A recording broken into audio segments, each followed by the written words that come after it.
As he walks over here, if you want to point over there a little bit and show Chief walking up here with his fellow officers.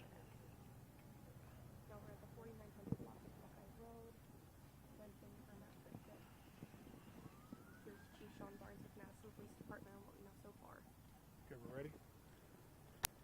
Usually this is where I start and I say thank you for coming and talk about how important the media is to our community. But the truth is today is a sad, sad day, not only for Madison, but for our entire country. We're yet another police chief press conference to speak about violence in our community, specifically in one of the places that's most sacred to me as someone who loves education and to someone who has children that are in schools. So I'm gonna tell you what I know. I'll answer any questions that I can. There'll be a secondary briefing that our PIO will let you know about, okay? Today, around 10:57 a.m., our officers were responding to a call of an active shooter at the Abundant Life Christian School here in Madison. When officers arrived, they found multiple victims suffering from gunshot wounds. We train on this almost quarterly. The last time we trained on this as commanders was approximately 2 weeks ago. The protocols are simple. Stop the killing, stop the dying, find out who's doing this. And the officers did that, and they did that adamantly. We had officers from around the county and around the state that came in support of this particular incident. Officers located a juvenile who they believe was responsible for this deceased in the building. Additionally, the officers began administering life-saving efforts to anyone who was wounded and making sure that those persons were transported. What we know is that a total of about 7 persons were transported from this scene to area hospitals for treatment. We know that at least 3 people have lost their lives, including a juvenile person. I don't have any other information about those persons who have lost their lives, and I'm not going to release that until we have, of course, spoken with family members and ensuring that they are fully aware of this tragic, tragic scene that occurred today. I want to thank all of the law enforcement partners and community members that came out to help. Our friends at the ATF.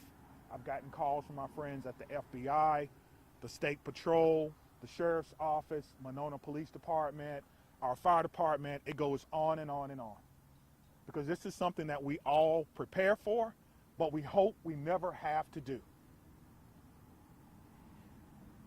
As you can see, we have a unification center that was immediately set up where parents and guardians and loved ones and grandparents wanted to get information about their loved ones, and we wanted to make sure that they were unified immediately. So we were doing more than one thing at one time.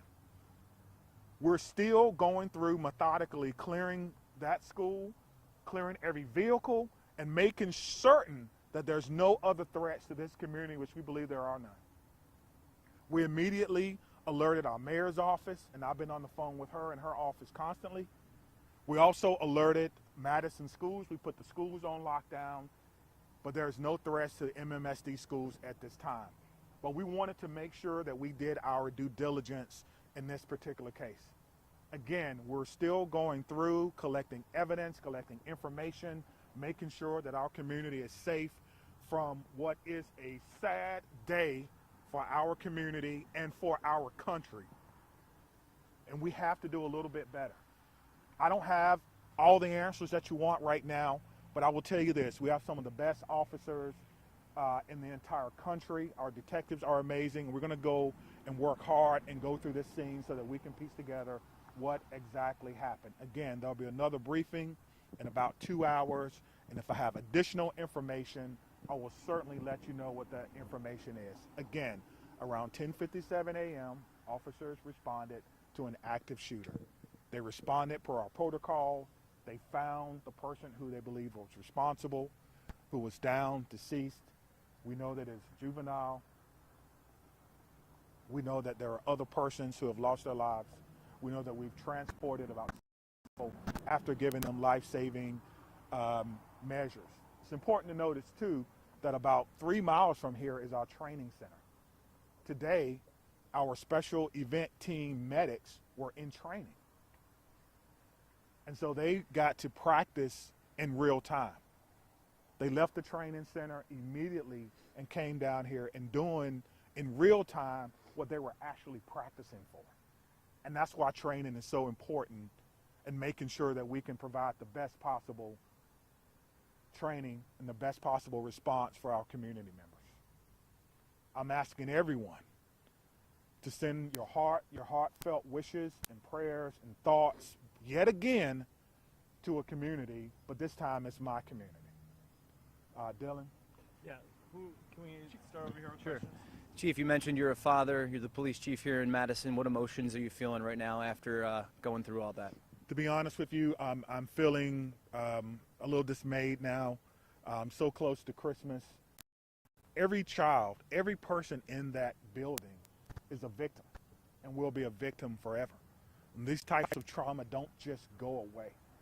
And we need to figure out and try to piece together what exactly happening. And right now, my heart is heavy for my community. My heart is heavy for Madison, and we have to come together as a community and figure out what happened here and make sure that it doesn't happen in any other place that should be a refuge for students in our community. Right there. What sort of gun-related policies, if any, were in place? Did the school have metal detectors?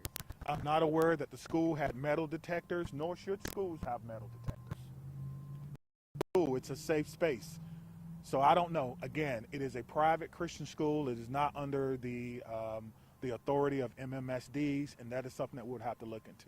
Chief, of the 7 victims, how many are students? How many are teachers? We're not going to What can you give. tell us? I'm not going to give any information about who the victims are, whether they're students, staff, or parents, because we need to make sure that we can notify people. I think that's the most important thing before we go any further. But police didn't.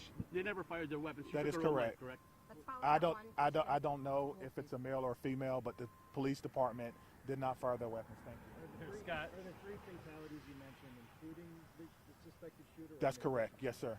3 total. That's correct. Are the 7 that was transported, are the 3 fatalities within that 7 or addition to that? Yes, within that 7. Yes, thank you. Was the shooter a student at the school? We believe the shooter was a student at the school. Yes. What can you tell us about the status of the other transports?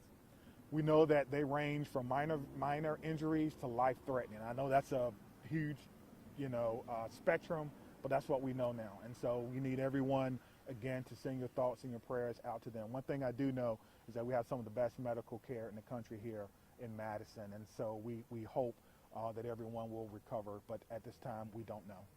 So we did just get an update from our command post. 5 deceased at this time, 5 injured. So total 10. You know what kind of Total gun of was 10. used? Again, this is a ever evolving situation. Just hearing that, what does that make you think? How does that make you feel? That we have to do a better job in our community on a Monday, right? So close to Christmas, that we're updating victims.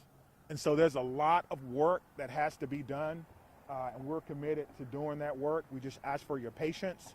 I think the most important part is the reunification, again, that we spoke about, making sure that those persons who were in the schools, whether they're staff, students, or what have you, are reunified, and we have done that. Again, I want to say thank you to all our partners. Again, our friends are here from the ATF. They're going to help us. I heard the question about the gun. I don't know yet, which is why we have a great partnership with the ATF that will help us determine the origin of this gun and where it happened. So I'm gonna leave it at that, and we will have another press conference. Stephanie has the location. We're doing 2:30 at Fire Station 14 in their community room. 2:30, Fire Station 14. Steph, Okay. can you confirm the 5 who are dead? Does that include the shooter? That doesn't It include the was. shooter. Are the victims students, teachers, a mix? Yeah. Again, we're not going to talk about that until we notify all the families that may be involved. Again, this is an ever evolving situation, and we're trying to figure it out. What did you say, Has man? the school been cleared? Are all the students out of the The school has been through a secondary clearing. We're doing another one now with the help of bomb dogs, just in case. We want to clear vehicles and things of that nature. So we're going to take our time, and we're going to go through, and we're going to do everything that we can. So All right, thank you we're very here much, and we'll see you 2:30, soon. Okay, Thank at you. Fire Station 14 in the community room. Are the students still in the school right now on lockdown? They're out. Okay, thank you. Okay, that was Chief Sean Barnes right there from the Madison Police Department, and you heard the update mid-press conference right there. We now know that 5 people are dead, including the shooter, so we have 4 victims here, and it appears the